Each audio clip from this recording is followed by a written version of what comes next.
Y ahora estamos en la primera carta de Juan. ¿Por qué estas cartas se escribieron? Estas cartas fueron escritas porque ya Juan está viejito. Él había estado trabajando como quizás un apóstol, un anciano, él se llama el anciano. Un anciano que era un líder de la iglesia local en unas cuantas iglesias que estaban todas juntas.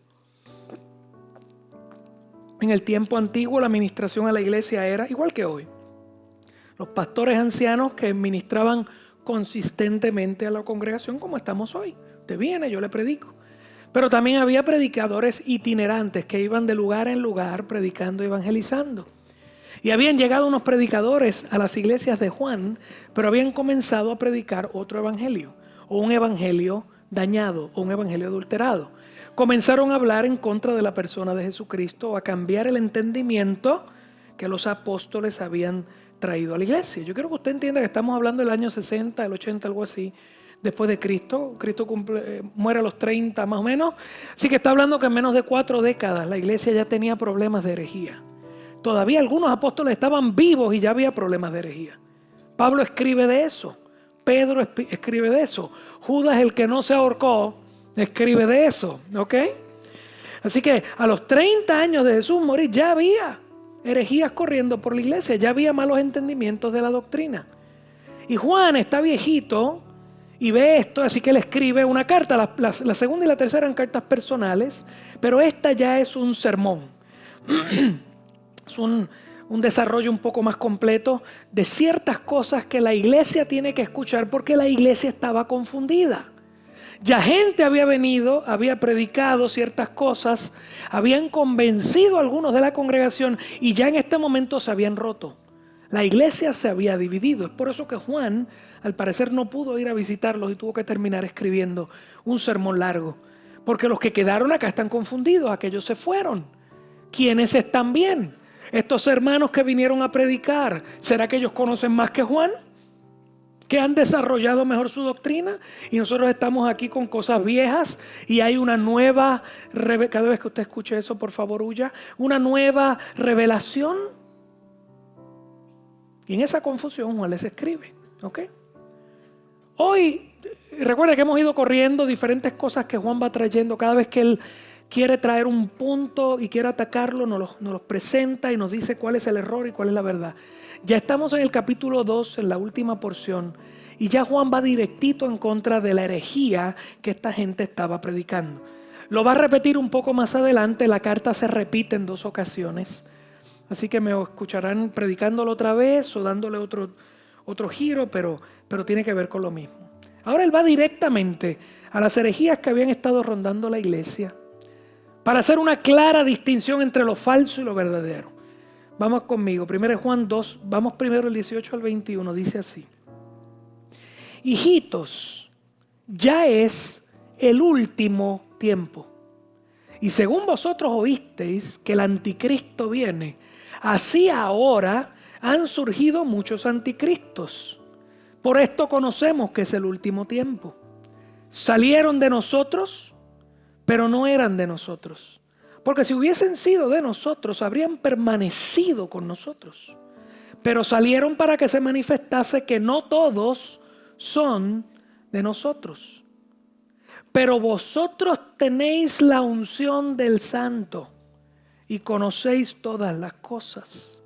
No os he escrito como si ignoraseis la verdad, sino porque la conocéis y porque ninguna mentira procede de la verdad.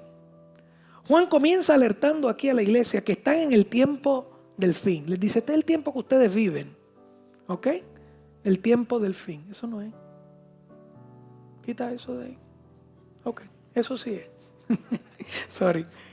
Juan comienza alertándonos a la iglesia del tiempo en que están viviendo. Hermanos, en la Biblia y para los apóstoles, el tiempo del fin comenzó. O sea, la última... Cuando usted va a un drama, ¿se acuerda que usted va a un drama y dice drama en 3 actos? Acto 1, súbela, ¿se acuerdan?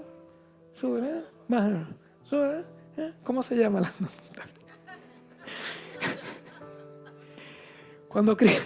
Cuando Cristo muere en la cruz, resucita. Están recordando chistes que no debieron decir alguna vez. Pidan perdón ahora, vamos.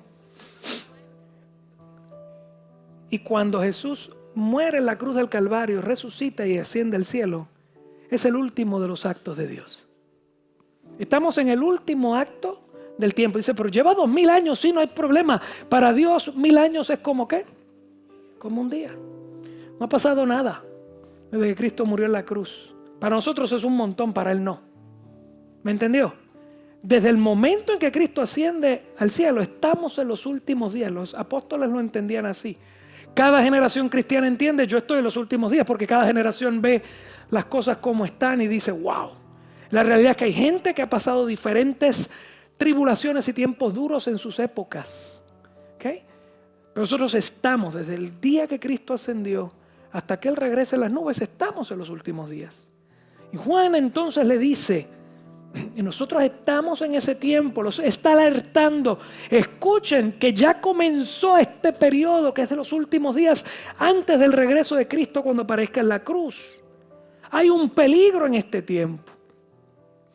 Definitivamente vivimos en el tiempo del fin. Y él dice, porque han surgido muchos que se oponen a la verdad acerca de Cristo. Ya en Tesalonicenses Pablo y en otros lugares se había hablado de esta persona o de este ser o de este movimiento, lo que sea, llamado el anticristo, como algo que viene al final de los tiempos, como una rebeldía final en contra de Dios. Pero Juan dice una cosa todavía mucho más profunda. Desde ya, está hablando de 2000 años, comenzó el espíritu del anticristo y él le llama anticristos a operar en la tierra. ¿Y qué son los anticristos? Todo lo que se opone a la verdad de Cristo. ¿Me entendió? Todo lo que se opone a la verdad acerca de Cristo. Sea porque niega su existencia, porque niega su divinidad. Yo puedo decir que Cristo ni siquiera existió. Eso es una falacia, es un mito. O existió pero no es divino. ¿Ok? O gente que dice yo soy el Cristo. Y eso ha ocurrido a través de todas las épocas donde el cristianismo ha estado operando. Viene el evangelio, es plantado en un lugar, la gente cree y desde dentro de la misma iglesia comienzan a salir anticristos. Eso es lo que Juan está diciendo, lo está viviendo en ese momento y queda expresado ahí para que tú y yo tengamos los ojos abiertos. ¿De dónde saca Juan esa idea? Del mismo Jesús. Jesús en Mateo 24, primero en el versículo 3 al 5 dice, y estando él sentado sobre el monte de los olivos, los discípulos se le acercaron aparte y le dijeron, dinos, ¿cuándo serán estas cosas? ¿Qué señal habrá de tu venida y del fin del siglo? Respondiendo Jesús le dijo, miren que nadie os engañe. Antes de empezar a hablar de terremotos y de maremotos y de dragones y de revoluces, Jesús lo primero que dice va a ser un tiempo de engaño. Mira, dime cuáles son las marcas del tiempo del fin. Cuídate que no te engañen, dijo Jesús. Mirad que nadie os engañe, porque vendrán muchos en mi nombre. O sea, de dentro de la iglesia o de dentro del ministerio, el Jamaqueo Inc., lo que sea. Qué mal me quedó. Nadie lo entendió, qué bueno. Gloria a Dios. Porque vendrán muchos en mi nombre diciendo yo soy el Cristo, y a muchos se engañarán. El problema es que va a venir una persona en el nombre del Señor, o sea, dentro del movimiento cristiano, y mucha gente seguirá. Y eso es bien peligroso. Versículo 11, allí mismo dice, y muchos falsos profetas se levantarán y engañarán a muchos. Versículo 23, entonces si algunos dijere, mirad, aquí está el Cristo, o mirad, allí está, no lo creáis. Porque se levantarán falsos cristos y falsos profetas. Y para colmo dice, y harán grandes señales y prodigios. No estamos hablando solamente de gente que habla. Gente que produce milagros. De tal manera que engañarán, si fuera posible, aún a los escogidos. Pero espérate, pastor. Está hablando que son gente que está en la iglesia, gente que sale proclamando que son cristianos, gente que quizás hasta sana enfermos. Pero ¿cómo es posible? ¿Cómo voy a saber? Bueno, ¿cómo lo vas a saber? Eso es lo que vamos a aprender hoy. Ni siquiera una persona manifestándose espiritualmente, hablando en lenguas, hablando en profecía, sanando enfermos, libertando. No, no necesariamente. Eso es lo que Juan está hablando. Estos falsos profetas salen de la misma iglesia. Gente con las que hemos adorado juntos. O gente que tú has estado siguiendo sus enseñanzas en libros y de momento se hace difícil distinguirlos porque nos parece que todo está bien. Y esto requiere que el Espíritu Santo nos asista.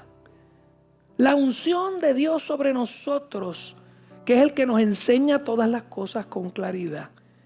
Eso es lo próximo que Juan dice. En el Evangelio de Juan él no los comenta. Juan 16, versículos 13 y 14 dice: pero cuando venga el Espíritu léalo conmigo, vamos. Pero cuando venga el Espíritu ¿de qué? ¿De qué? De verdad. Él os guiará toda la verdad. Porque no hablará por su propia cuenta, sino que hablará todo lo que oyere. Y hará saber las cosas que habrán de venir. Versículo 14. Él me glorificará. ¿A quién? A Cristo. La función del Espíritu Santo en esta tierra, aparte de ayudarnos a vivir, lo prediqué el viernes, lo enseñé el viernes cuando estamos en Romanos 8, es proclamar a Cristo nuestra vida. ¿Me entendió? Es hacer que veamos la belleza de Cristo en nuestro espíritu y nos peguemos a Él. Él me glorificará porque tomará de lo mío y os lo hará, ¿qué? Saber. Solo el conocimiento profundo de la palabra de Dios, iluminada por el Espíritu Santo a nuestro espíritu, nos va a proteger de caer en error y volver atrás. No es lo que diga alguien, es lo que diga la palabra de Dios. Y esa persona puede parecer el obispo intergaláctico. Si no se somete a las verdades simples del Evangelio acerca de Jesucristo, está mal. Y no importa los milagros que puede levitar frente a usted. Si no se somete a los principios básicos de quién es la persona de Jesucristo, porque el Espíritu Santo vino a hacernos entender quién era Cristo, a darnos de Él para que sepamos quién es. Por eso Juan en esta carta nos dice, escuche bien, yo no sé si usted entiende lo profundo que es ese texto que leímos ahorita. Salieron de nosotros, pero no eran de nosotros. Si hubiesen sido de nosotros, hubiesen quedado aquí. Pero salieron para que sepamos que no son. Cada cierto tiempo estas cosas ocurren. Porque Dios, limpiando su iglesia, tiene que sacar afuera a aquellos que parece que son, pero no tienen el Espíritu de Dios. Porque el Espíritu de Dios me guía ¿a qué? ¿A qué? A toda verdad. Yo no puedo clamar que yo tengo una relación con el Señor y tengo el Espíritu de Dios si agarro la verdad de Dios y la distorsiono hasta que la mato. Por eso Juan dice que los que han caído no eran de nosotros. Porque si hubiesen tenido la unción que proviene de una verdadera conversión, cuando yo me convierto, el Espíritu Santo viene a morar a mi ser. Si ese Espíritu está ahí, no me deja caer. Esa gente se hubiese quedado. Yo no sé si usted entiende, son palabras terribles. Asustan. Asustan. Vamos a ver cuál era la herejía en particular de esa ocasión. Y le voy a dar unas pocas historias para que entienda que esa herejía nunca se ha acabado. Primera de Juan, todavía en la carta 2, versículo 22 al 25 dice: ¿quién es el mentiroso sino el que niega que Jesús es el Cristo? Este es anticristo, el que niega al Padre y niega al Hijo. Todo aquel que niega al Hijo tampoco tiene al Padre. Juan está diciendo, si no tienes un entendimiento exacto y completo de quién es la persona de Jesús y qué hizo, no puedes decir que tienes una relación con el Padre. Porque al Padre solamente se llega a través de ¿quién? Del Hijo. Yo soy el camino, la verdad y la vida. Nadie viene al Padre si no es. ¿Y por qué, hijo? Hay mucho Jesús por ahí. Hay muchas ideas de Jesús. Hasta los de la New Age tienen ideas de Jesús. Vaya a la parte esotérica de las librerías y va a encontrar libros acerca del gran maestro Jesús. Ese no es. Ese no es. Es lo que dice aquí. Como lo dice aquí y como lo explicaron sus santos apóstoles. ¿Me entendió? Todo aquel que niega al Hijo tampoco tiene al Padre. El que confiesa al Hijo tiene también al Padre. Lo que habéis oído desde el principio. Recuerda, Juan fue el que les trajo el evangelio a esta gente. Le dice, lo que yo les prediqué hace años, porque lo vi, porque yo anduve con él. Así que vamos para atrás a los evangelios y leemos acerca de Jesús y leemos las cartas que nos explican lo que Jesús hizo a la vista del Antiguo Testamento. Eso es lo que le está diciendo. Lo que yo les expliqué desde el principio permanezca en ustedes. No busquen nueva revelación, no hace falta. Si lo que habéis oído desde el principio permanece en vosotros, también vosotros permaneceréis en el Hijo y en el Padre. Y esta es la promesa que Él nos hizo, que nos va a dar la vida eterna. Es peligroso, pero no es complicado. Estamos en los tiempos del fin. Estamos en tiempos de engaño. Desde que Cristo ascendió al cielo estamos en tiempos de engaño. Pero no es muy difícil. Es que lo que me enseñaron es lo que es y lo demás no sirve. Ya está. La gente no le gusta el evangelio simple y sencillo porque quieren llenarlo con muchas cosas, mucho hype, mucho asunto, hay muchas ocasiones para ganar adeptos, ganar control y ganar esto. Aleluya. Aquí, ven aquí. Se nos olvida predicar el evangelio simple y sencillo, que es que yo soy un pecador, nací pecador, estoy lejos de Dios y estoy condenado por mi eternidad. Y que yo nada puedo hacer, nada, no hay religión, no hay actividad religiosa que me haga entrar en el cielo, aunque me hayan vendido otra cosa. No puedo, y como no puedo, Cristo descendió. Yo no podía subir, Él bajó. Y agarró y se puso carne encima y vino y agarró mi pecado y se lo echó encima y fue a la cruz a morir la muerte que me tocaba, porque la paga del pecado es muerte, pero la dádiva de Dios, el regalo de Dios luego de eso es que vida eterna, y se echó mi muerte encima y me dio vida a mí.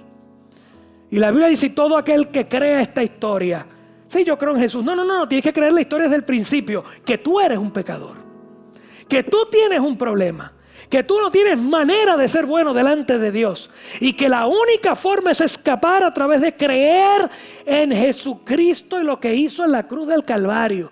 Y la Biblia dice que si tú pones tu confianza en Él, escúchame, si pones tu confianza en Él para la vida eterna, eres salvo. ¿En quién otro puedes poner la confianza? En ti. Llegar al cielo y frente al Padre decir, yo fui muy bueno. Y la Biblia dice que así no funciona. Es llegar frente al Padre y decir, yo creí en Jesucristo. Y yo me sometí a Él como Salvador y Señor. Me dio una relación nueva contigo y de ahí en adelante yo lo obedezco a Él, no me obedezco a mí. Amén. Ese es el evangelio. Ese es el evangelio. Y ese Cristo es Dios, la segunda persona de la Trinidad, que bajó y se puso carne y vivió la vida perfecta que yo no puedo vivir y murió la muerte que me tocaba a mí. Y resucitó al tercer día para que yo estuviese claro que Dios pagó, Él pagó a Dios, al Dios Padre. Él cumplió todo lo que había que cumplir. Eso es todo. Ese es el evangelio. La prueba indubitable sin duda. Palabra de domingo por si acá. La prueba indubitable de la doctrina falsa, escúchame, y la verdadera doctrina es cómo tratan la persona y la obra de Cristo. Tú quieres entender, si tú estás escuchando una falsedad, tienes que ir a lo básico. Y lo básico es cómo esta persona, esta institución, esta iglesia, esta doctrina tratan la persona y la obra de Cristo. Porque te repito como te he repetido estos últimos 3 o 4 domingos. Sin Cristo, ya se le olvidó. En serio que ya se le olvidó. Sin Cristo, Sin Cristo no hay cristianismo. Repítalo. Sin Cristo no hay cristianismo. Todo gira en torno a Él. Y si yo no entiendo quién es Él y qué hizo, pues no entiendo nada. Me gusta venir a la iglesia, pero no entiendo nada. ¿Qué estaba diciendo Juan? Los herejes de esa época que fueron a predicar a aquellas iglesias de él. Yo le había comentado ya, voy a hacerlo rápidamente para recordarle, y si usted no estuvo lo aprende. Son los precursores de lo que vino a llamarse en el segundo siglo de la época cristiana el gnosticismo.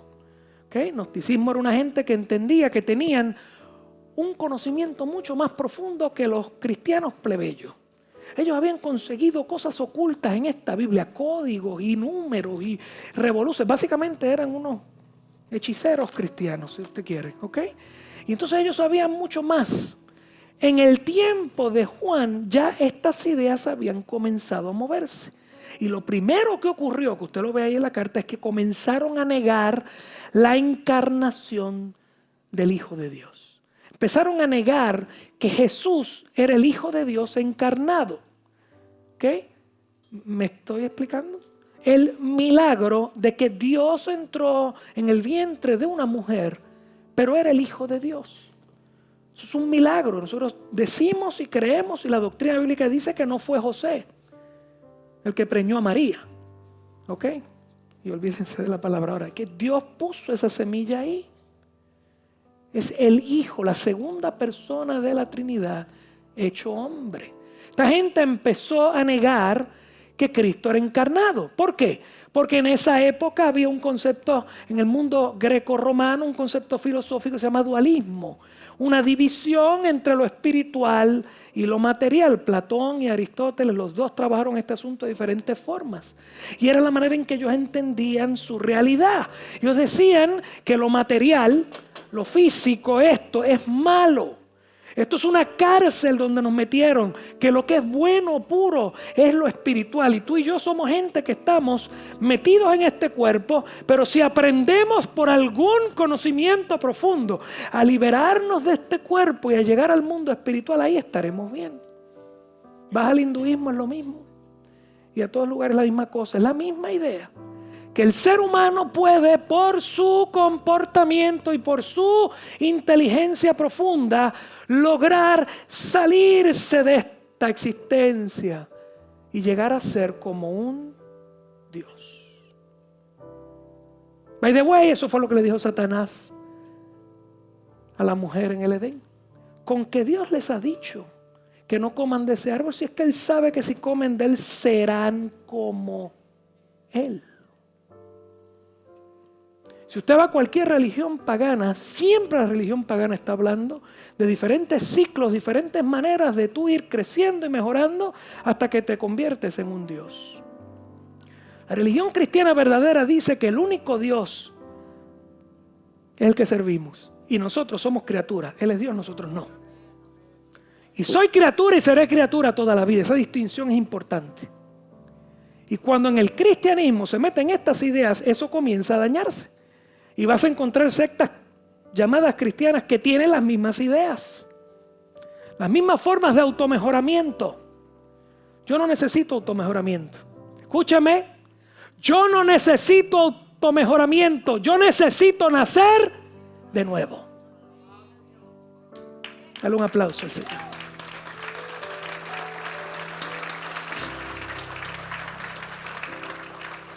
Ese concepto de que lo material es malo y lo espiritual es bueno, concepto totalmente errado. Dios creó lo material.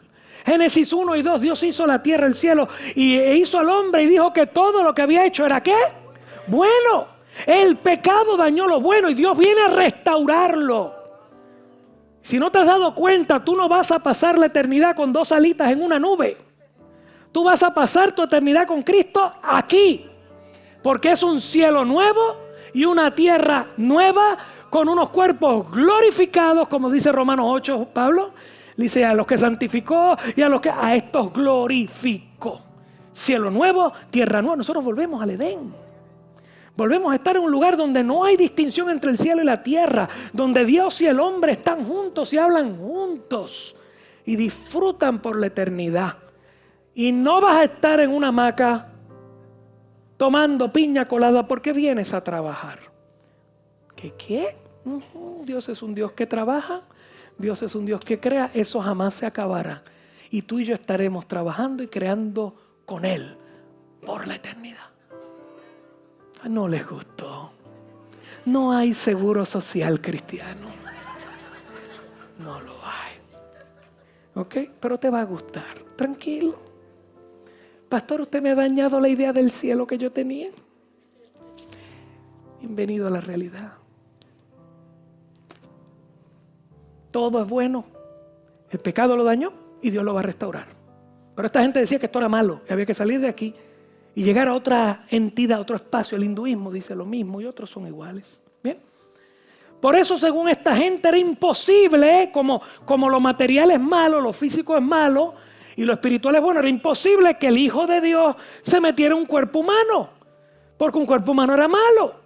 Dios no se va a meter en un cuerpo humano. Y dijeron, esto es imposible, esto que hemos estado predicando, que Pablo, que Pedro, que Juan nos enseñaron un disparate. Mira lo que dicen los grandes filósofos greco-romanos. Estos son los que saben. ¿Y qué disparate? Empezaron a meter eso en la iglesia. Empezaron a decir, miren, es posible, para entenderlo bien, que Jesús fue un ser humano, hijo de José y de María, y que en algún momento en su camino el Espíritu de Dios o el Hijo de Dios, esa segunda persona, vino sobre él, anduvo con él haciendo milagros y prodigios, y el día que suben a Jesús a la cruz, el Hijo de Dios se sale porque Dios no puede morir. Así que Jesús nació solo y murió solo, en el medio estaba el Hijo con él. Empezaron a enseñar eso. Otras cosas que empezaron a enseñar, si no era esa, una que terminó llamándose el docetismo. Docetismo es una palabra que proviene del griego que significa la apariencia. Decía, no, lo que pasó fue que nosotros vimos al Hijo de Dios en carne, pero realmente no era carne. Él hizo un milagro para que lo viéramos pareciendo, la apariencia de un ser humano. Así que ellos estaban negando que Jesús fuera un ser humano. Empezaron a inventar especulaciones teológicas nuevas para negar lo que ellos entendían que estaba mal. Y enseñaron tanto eso que le dividieron la iglesia a Juan. Dice, estas ideas son como que medio locas. No, escúcheme bien. Estas ideas nunca dejaron la iglesia. Siguieron saliendo de nosotros. En Estados Unidos ha habido dos grandes avivamientos históricos. El primer gran avivamiento con Jonathan Edwards y George Whitefield. Y el segundo gran avivamiento fue más tarde, a finales del siglo XVIII, yo espero que sí, y principios del siglo XIX, 1800 y pico, ¿no? Fue un avivamiento poderoso en toda la nación, pero de ahí surgieron de nosotros, surgieron un montón de ideas heréticas que han seguido corriendo por el mundo. A principios del siglo XIX, durante el segundo gran avivamiento, hubo un jovencito de 22 años llamado Joseph Smith en la iglesia, en un avivamiento, que clamó haber tenido varias visiones que le dieron una nueva revelación, que lo llevó a fundar el mormonismo que usted conoce hoy. No creen en la Trinidad, sino que el Padre, el Hijo y el Espíritu Santo son tres seres independientes y diferentes. Eso no lo enseña la Biblia. Hizo del cristianismo uno politeísta. Entonces Jesús no es plenamente Dios como el Padre. Es un hombre especial. El Padre le hizo un cuerpo particular a ese hombre Jesús y se lo entregó. Es hermano de Lucifer, o sea, es algo así como un ángel. De hecho, la idea de ellos, Lucifer y Jesús, o el Hijo, tenían dos ideas de cómo hacer que la humanidad volviera a Dios, y el que ganó la competencia, el objetivo fama, fue Jesús. No debía ser eso. Yo dije que yo no me iba a poner... que esto es serio. No, y se lo voy a decir por qué. Porque mucha gente que está buscando al Señor en todos estos lugares. Y mi problema no es con la gente, es con las instituciones que trajeron herejías. Y con misericordia tenemos que ir detrás de ellos. ¿Me entendió? Así que no me dejen vacilar aquí. Manténganme a raya. Sí, que Jesús era hermano de Lucifer y entre ambos tenían ideas y ganó la de Jesús. Así que Jesús, escúchelo, fue un buen ser humano que por lo que hizo eventualmente logró llegar a ser un Dios. Con D pequeña. Esto es puramente esoterismo oriental. Y Jesús le abrió el camino a todas las personas que van a la iglesia de los santos de los últimos días para que se conviertan en dioses cuando salgan de aquí. Y van a ser dioses que van a estar en diferentes planetas. La boda que tuviste aquí es la misma que vas a tener toda la vida. Y tienes hijos espirituales. Ellos tienen todas esas ideas. Y si usted está en la casa del Señor y usted no lee la Biblia, usted no entiende lo que está haciendo. Entran un día los muchachos jubiecitos bonitos por ahí en la bicicleta. ¿Okay? Y los dejas entrar. ¿Cómo? Los dejas entrar y vienen y te explican esto. Y tú no entiendes quién es el Señor de la palabra y te llevan enredado. ¿Por qué te llevan enredado? Lamentablemente entonces no tienes al Espíritu que te está alertando. Y me hace cuestionar tu salvación. ¿Alguien me está escuchando aquí? Un poco más adelante, saliendo del mismo avivamiento, William Miller, estando en los avivamientos, era un pastor bautista. Hizo un grupo que se llamaba los Milleristas. Los Milleristas, él comenzó a predecir cuando Cristo venía. ¿Qué dice la Biblia de predecir la fecha? Hace poco un muchacho lo hizo. No sé si vieron los videos. Y un montón de gente salió ese día. Hay gente que vende sus casas. Hay gente que hace 20 cosas. Esto ha pasado varias veces, gente, varias veces. Este falló 2 ocasiones. Y cuando los milleristas fallaron, su sucesor se llamaba Hiram Edson. Hiram Edson clarificó entonces que Miller no estaba incorrecto. Era que esa fecha era la fecha en la que Cristo subió al cielo. Yo no subió en Hechos 1. Pero si tú leyeras la Biblia, tú sabes que él subió en Hechos 1. ¿Sí o no? Pero si no la sabes y esperas que el pastor te lo diga el domingo, tienes un problema porque alguien se va a sentar un día y te lo va a decir. No, Jesucristo subió en el 1850 y pico al cielo. Ahí fue que entró la sangre delante del trono. Y se inventaron un concepto que se llama el tribunal del juicio. Tribunal del juicio es que entonces Cristo, ahora que está sentado a la diestra del Padre, los cristianos van allí, hacen fila, escúchenme, y le van a explicar todas las cosas buenas que hicieron, a ver si se ganaron el cielo. ¿Cristo bajó o yo subo? En esa yo estoy subiendo. Esos son los adventistas de hoy. Y los adventistas tienen muchísimas cosas que están acorde, y cuando te predican y te cantan, el evangelio es igualito. Pero cuando te metes a leer los libros, eso es lo que hay. Y los amo un montón. Porque hay gente ahí que es straight. Y yo voy a decir esto, no se moleste conmigo si usted entiende que no. Usted nace en una iglesia, está toda la vida ahí. Hay gente que ama al Señor, que no entiende mucho estas cosas y van a estar con el Señor en el cielo. ¿Me entendió? Dios va a salvar en todo lugar. Yo quiero ser bien claro en esto desde ahora. No salga por ahí ahora si usted tiene un hermano, un amigo adventista, y tiene un montón y son gente hermosa, seria, responsable. Pues porque sobre todo les están enseñando una doctrina bien fuerte, legalista. Tienes que hacer esto, no puedes hacer esto. Y por eso viene el asunto del sábado. Porque después de estos dos vino esta señora que escribió los libros, Elena G. de White. Y ya llegaron a un punto cuando 2 ocasiones no baja el Señor y viene Elena G. de White y escribe varios libros. Hoy en día en la práctica, no lo van a decir, pero en la práctica la Biblia y los libros de Elena G. de White están al mismo nivel. Ella es la profeta de Dios. Y volvemos a lo mismo. Si yo pongo otra cosa al lado de la Biblia, ¿qué estoy haciendo? ¿Qué estoy haciendo? Estoy trayendo una nueva revelación. No lo hizo Joseph Smith. Vio las visiones, escribió el libro del Mormón, que dijo que fue que un ángel se le apareció y le explicó un evangelio que estaba perdido. El libro de Moroni, creo que es el... El ángel Moroni escribió el libro del Mormón. El morón soy yo. Estoy tratando de cuidarme y no me sale. No me sale. ¿Me entendió? En todo esto usted puede ver, agarro la Biblia, pongo otra autoridad que es una nueva revelación, cambio la persona de Cristo, ¡boom! Y me llevo alrededor millones de personas. Está el concepto del juicio investigador, que le dije. No niegan la divinidad de Cristo, no niegan la Trinidad, pero igualan a Jesús al arcángel Miguel. Y abren una puerta que Jesús es un ser inferior a Dios. Esa idea, escúcheme, de los adventistas de que Jesús es el arcángel Miguel, se le quedó en la cabeza a un muchachito que se llamaba Charles Russell. Charles Russell sale de allí.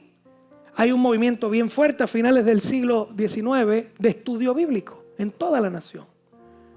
Y de hecho, literalmente se llamaban los estudiantes de la Biblia. Y Charles Russell se lleva la idea de que Jesús es el arcángel Miguel hasta que logra demoted, o sea, lo llegó a bajar. Y termina diciendo que Jesús es el arcángel Miguel creado por Dios. Escuche, no es el Hijo unigénito eterno, creado por Dios, a través del cual se crea el mundo. Los gnósticos de Juan decían que entre el Dios de arriba y el hombre de abajo había un montón de semidioses, porque Dios no podía meterse con lo físico. Russell dijo exactamente lo mismo, que el arcángel Miguel fue un semidios creado para crear el universo, y de ahí salen los testigos de Jehová. Todos salen de un avivamiento de la iglesia. Esto no se ha acabado. Lo que Juan está explicando ahí no se ha acabado. Y todavía ahora en las redes más. Y tenemos ven, ya me iba a dañar otra. La muchachita esa que está hablando por ahí. Barbaridades. No va a decir ni el nombre. Oh my God.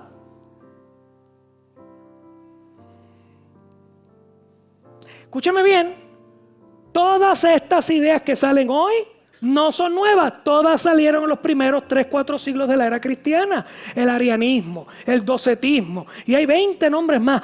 Todas ellas fueron refutadas por los padres de la iglesia. Los escritos de los padres de la iglesia son apologéticos, son en defensa del evangelio puro que les habían enseñado los apóstoles, porque todo este revolú ya estaba pasando en los primeros 5 siglos, 4 siglos de la iglesia. Entonces, el problema es porque si tenemos la historia y sabemos lo que ocurrió y tenemos la gente que negó esas cosas porque las repetimos. ¿Cómo es posible que la iglesia del Señor siga repitiendo estos asuntos? Por una sola razón. Juan la dice ahí. Versículos 26 y 27. Os he escrito esto sobre los que os, ¿qué? Engañan. Pero si tú no quieres ser engañado es por esto. Dale, viene ahora, 27. Dame el próximo. Pero la unción. ¿Qué es la unción? ¿Qué es la unción? ¿Qué es la unción? El Espíritu de Dios. La unción que vosotros recibisteis de Él permanece en vosotros y no tenéis necesidad de que nadie os enseña, así como la unción misma os enseña todas las cosas y es verdadera y no es mentira, según ella os ha enseñado, permaneced en Él. ¿Por qué la iglesia sale en estas aberraciones? Porque aunque estamos todos aquí, lamentablemente no todos estamos convertidos. La iglesia visible es la gente que llega el domingo y se va. Pero la iglesia invisible es aquellos que han creído en Cristo y tienen el poder del Espíritu Santo aquí. El que no lo tiene está presa del error. Dar un aplauso al Señor.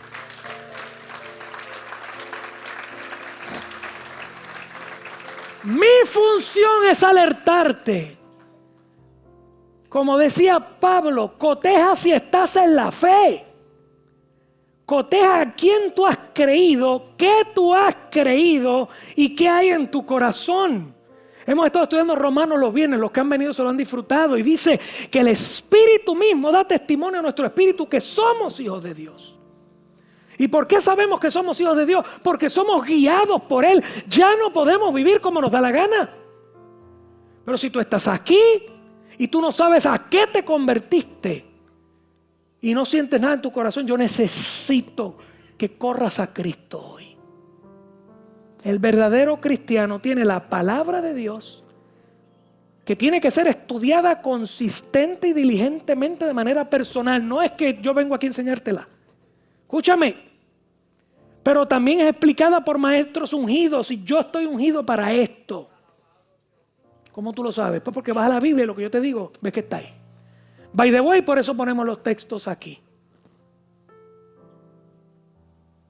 No te estoy hablando boberías, ni mis experiencias personales, ni ninguna otra cosa. Te estoy explicando verso a verso la Biblia. Y te la pongo bien grande ahí por si acaso no la lees en la semana. Para que al menos aquí la leas. Un lugar donde hay unción del Señor para enseñar la palabra. Y donde tú te vas con diligencia y la estudias en casa.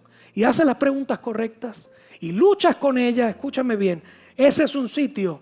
Porque aquí no hay llaneros solitarios. Es aquí. No es que te vayas solo a tu casa a estudiarla tú solo, vas a caer en error. Porque el diseño de Dios es la congregación. El diseño de Dios es que aquí hay sabiduría puesta en todos. Mira lo que digo, todos los que estamos aquí. Y todos tienen al menos un don de parte del Espíritu para ministrarte. Si tú te pierdes eso, por ahí mismo te vas. El diseño de Dios es que vengas acá, que tengas comunidad aquí, que los dones del Espíritu aquí se manifiesten, entre ellos el don de enseñar. Y tú en tu devoción personal, leyendo personalmente y siendo ministrado por la gente que te rodea aquí, este es el lugar seguro. Porque la palabra de Dios es corroborada en tu corazón por el Espíritu Santo que tienes. No hay manera de que un verdadero creyente, escúchame bien, diligente con su fe, pueda caer. Se acabó. Y le debes dar un aplauso al Señor.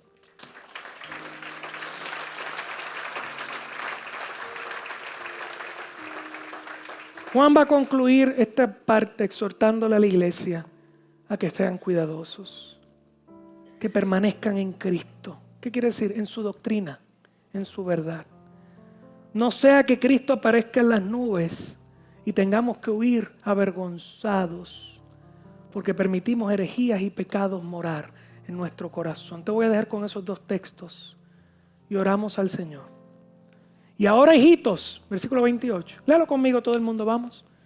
Y ahora, hijitos, permaneced en Él para que cuando se manifieste tengamos confianza, para que en su venida no nos alejemos de Él avergonzados. Y versículo 29 dice, si sabéis que Él es justo, sabed también que todo el que hace justicia es nacido de Él. La palabra te dice que tú puedes saber que eres hijo de Dios. Y sabiendo que eres hijo de Dios, estás cuidado por el Padre si sigues en su diseño. Para que ninguna mentira, ninguna herejía, ningún engaño de los que abundan en los últimos tiempos toque tu morada. Iglesia, te voy a rogar. Corre a la cruz, no te salgas de ahí. ¿Ok? No busques otro evangelio. No busques que te embellezcan las cosas. Corre a los pies de la cruz de Cristo. Como María que se sentó a los pies del Maestro mientras él enseñaba. Y no te vayas de ahí. Fuera de ahí hay peligro. Fuera de ahí hay muerte. Ahí hay salvación y vida eterna.